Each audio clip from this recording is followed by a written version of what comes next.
from the chains of the mind. Beneath the surface, deep in the heart, there's a man.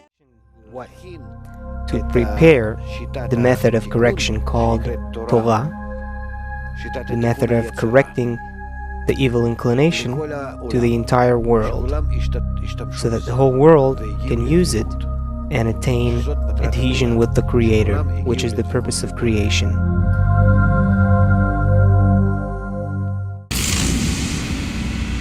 Welcome to the series Journey to the Land of Israel. Get ready to discover how the geographic, historic, and biblical accounts of Israel are actually all inner processes taking place inside of us. The entire planet Earth and its part, called Israel, are affected by 5 major forces, which are called Sefirot. Sefirot is a word that derives from the word sapir, which in Hebrew means shining.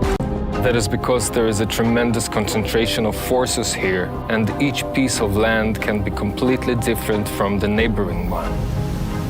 The Kabbalistic texts, written hundreds and even thousands of years ago, describe the forces acting on it. Then, 4,000 years ago, Abraham and his disciples wanted to come specifically to the land of Israel. Why? Let's find out in episode 2. The king of Babylon, Nimrod, ordered Abraham's father, Terach, to silence his son. But Abraham continued, so Nimrod jailed him. But this only strengthened Abraham. Nimrod tried to execute him, but he survived. He wandered the land, teaching people the truth. Thousands of followers gathered around him. They didn't attain or comprehend anything yet, but they felt that he was speaking the truth. Thanks to Abraham, for the first time, a nation arose not based on biological connections, but on an idea. The idea that there is a single force that guides the universe. This nation went through many states on its way to realizing that ideal, one being Sodom. You know, there used to be a city right in this place, filled with happy people, blooming gardens. There were music in the air, fresh water.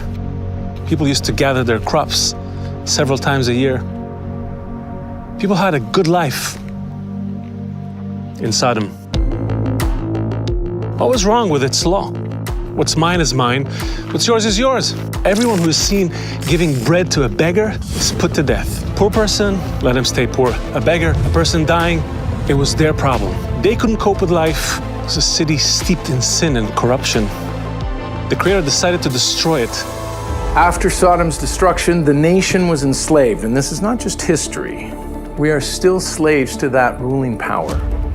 Episode 4 covers the people of Israel's escape from slavery to freedom. The Egyptians pursued them and overtook them encamped at the sea. Pharaoh pursues us and comes closer and closer to getting us. In front of us is the raging sea, and behind us is Pharaoh. There is nowhere to run. We have to make a decision to surrender to our ego or drown in the sea. The Exodus from Egypt describes the exit from the ego's enslavement. But is this really freedom? The crossing of the Red Sea, we will discover what that process means inside of us. And there he is. A new man is born in me. And he's led to the most important decision of his life. To be made 49 days later at the foot of Mount Sinai. We're standing at the foot of the mountain. A mountain, Har, from Hebrew, Irhurim, doubts whether or not we'll be able to rise above this mount of hate between us. Indeed, at the foot of Mount Sinai, the people of Israel became a nation, receiving the Torah from the Hebrew word for instruction. They received the instruction manual for life. We will visit the spiritual capital of the world, Jerusalem. One day, I discovered a new name for Jerusalem. a complete city. It is when, with all the diversity in beliefs, views, and characters, we rise above all the differences and cover everything with love. If that condition is not kept, if we don't make efforts to get along, then everything is also expressed externally. We just saw how the true foundation of Jerusalem is the nation's unity. We will see how only this unity will lead to victory. The Greeks arrived in Modi'in and demanded that Matityahu the priest will make a sacrifice to the Greek gods. No, Matityahu replied, we will not deviate from our faith, neither to the right nor to the left. The real war was between the Jews themselves. The Jewish spirit of unity was gone. The people of Israel fell from their spiritual unity into exile. But a very special book survived that process. A book that connects people to their deepest and highest spiritual roots. We will open that book, the Zohar. How good and how pleasant it is for brothers to dwell together in unity. Indeed, at first they all felt like brothers. These are the friends as they sit together and are not separated from each other. And all of a sudden, at first they look like people at war, wishing to kill each other.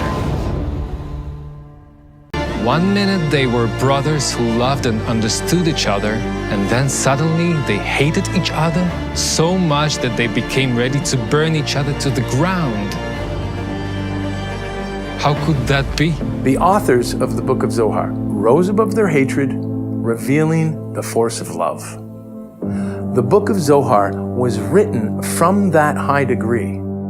In episode 9, we witnessed the establishment of the State of Israel, which was founded in order to realize those lofty ideals that the Book of Zohar describes. There was hope for such a great society. But what happened? Decades of war and conflicts. But where is the unity that was established at the foot of Mount Sinai? Where is this love of others? If there are no efforts to unite, will the terrible prophecy, which has been around since Israel's conception, come true? We can see how the people of Israel, destined for a spiritual breakthrough, have forgotten about their destiny. We just want to live like everyone else, but we're disputed among ourselves, divided into camps, different opinions, denominations, immersed up to our necks in mutual hatred. And this is why there's a storm coming our way. Armageddon comes from the Hebrew word Har Megiddo, which means Mount Megiddo. Mount Megiddo is the real geographic location near Jezreel Valley. Gog, from the land of Magog, will also come here for the final battle. We hope this film conveys the most important message to humanity, that the world can only continue to exist in unity, and that this geographical area, the land of Israel, is a reflection of what exists in each and every one of us. So as long as we live according to life's law of love, this unity will influence the entire world, fulfilling our key role to reveal the supreme harmony and the goodness to everyone, the source of all that exists. We wish to establish a center of the 10 where all of us are integrated as one man in one heart, in our knowledge, our understanding, truly in the source, with as much connection between us and with the Creator. And from that point, we want to have the power. We're going out to disseminate to a wide audience in Israel and later the nations of the world. What is the role of the people of Israel? To be connected and to be an example to all of humanity. We need them to also crystallize their forces, just like we do it in the desert, in 110 as 110 in its center. Similarly, we're coming to the big Congress and we assemble, crystallize more forces, especially the women clique, and we connect everyone together into 110. And from that big connection of thousands of people, we wish to disseminate the method of connection, the knowledge about it to the whole world. So, of course, it's not because the media is connected to us, but because we are disclosing our connection to the general network web of connection that is sustaining all of humanity. Every note in harmony.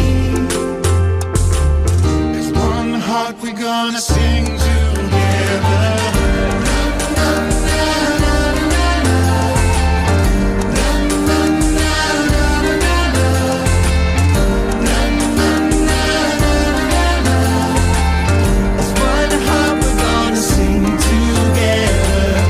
There's a heartbeat breaking